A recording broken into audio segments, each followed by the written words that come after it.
Hello everybody, the following steps you can implement to stop getting rejected when applying for your next credit card. Just before I explain, I need you to smash the like button, don't forget to subscribe, and hit that bell notification. And so if you're new to credit, what you should do first is apply for a secured credit card at a financial institution, bank, or credit union whom you already built a relationship with. So if you already have like a checking account at Wells Fargo, it's best to apply to one of their credit cards, preferably a secured credit card. And then once you get that secured credit card, you're going to get, a small limit of anywhere between $200 to $500 that's prepaid. So that means that you actually need to give them a collateral of anywhere between, let's say, $200 to $500. So you give them $500, they will give you a secured credit card worth $500. You use it for like 6 months to a year so that you build your credit. Make sure that you pay off the credit card immediately and that there are no derogatory remarks such as late payments or collections owed. And then from there, you can then apply to whatever credit card that you would like. But it's best to always build that credit and then apply for unsecured credit cards. And now if you do have a credit score and you're not new to credit, what you should do then is get your credit report and your credit score and see if you have a lot of hard inquiries within, let's say, 2 to 3 months.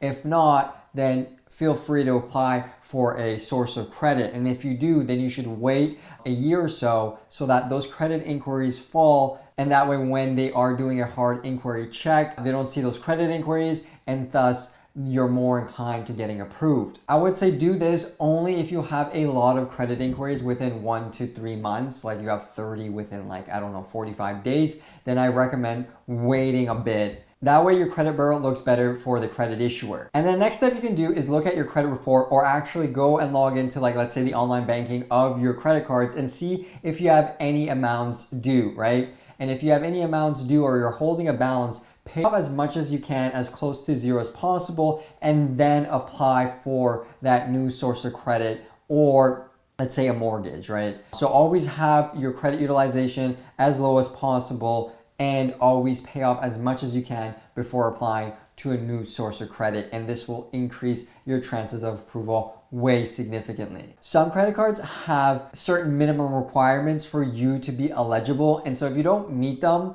it's probably best not to apply. So if a credit card requires you to have a, let's say, yearly annual income of $100,000 a year, and you don't have that, then you're most likely going to get rejected. So it's best to apply for credit cards where you have the minimum requirements already set. And I recommend just reading their hidden terms and conditions, and that way you will know 100% if you can or cannot. In my perspective, most US cards don't have minimum requirements. However, in Canada, quite a few credit cards do. So just take that in consideration when applying for a credit card. The next step, if you're applying to another source of credit from a credit issuer where you already have a source of credit from, let's just say you already have a Chase Sapphire Reserve, but you also want the Chase Freedom card, but your Chase Sapphire Reserve has, let's say, a pretty decent credit limit of $40,000. They may not approve you for the Chase Freedom because you already have a $40K credit limit on your Chase Sapphire Reserve. So you may get rejected for that. Not always,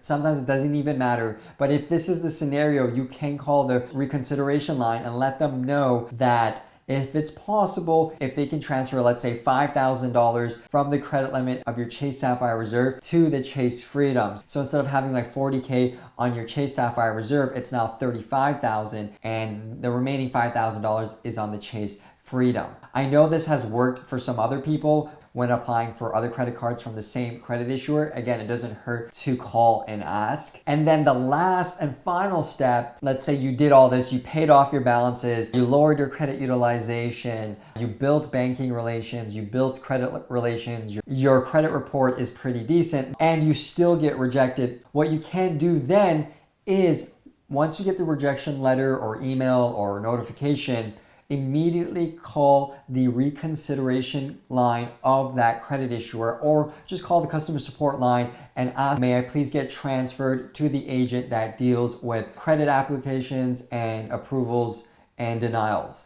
And then they'll transfer you, and then what you will then do is ask if it's possible if you can appeal this rejection letter. And you will do this by basically explaining your situation. So what you will need to do is basically explain your situation to the customer representative agent on basically why you deserve this credit card. You can't simply just ask for it, but what you can say is why you're an amazing customer, and you can basically say that you have been, employed for X amount of years, you make X amount of income, you never had a derogatory remark on your credit report, you're always up to date with your payments, and that if I built a relationship with you as my credit card company, I will then mention it to my friends and family, and thus I'll bring new business for your company. And at the same time, I will be using your credit card for my purchases, and thus it's a win-win for everybody.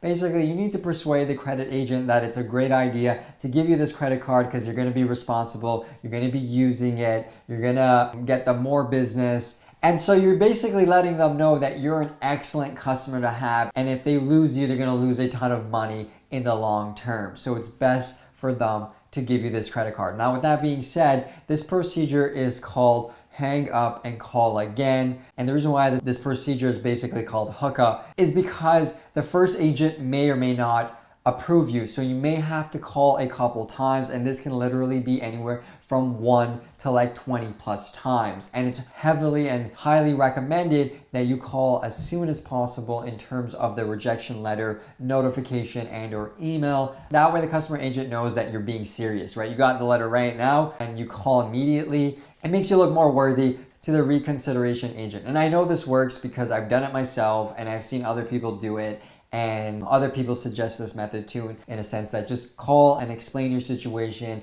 and persuade them into approving the card. Because you already applied for it, you already got the hard credit inquiry, and if everything else looks gravy, then there shouldn't really be a problem in terms of that rejection. And in my perspective, if your credit report's good and your credit score is good in terms of, let's say, nothing lower than 600 with no derogatory remarks, so all you have is basically credit inquiries. Like credit inquiries on their own and a low credit score is fine, but a low credit score plus derogatory remarks is significantly worse. Credit bureaus do not like any type of derogatory remark in terms of like collections owed, money owed, garnished wages, a lot of late payments, and etc. So make sure not to get any of those, okay? Because that will make getting credit a lot more difficult. And then from there, you'll most likely get approved. So let me know in the comments down below if you tried this method and got approved for a credit card, and if so, which credit card was it? And so this is the end of today's episode. This is Mike Gap signing out. I hope you have a great day, and remember, stay strong.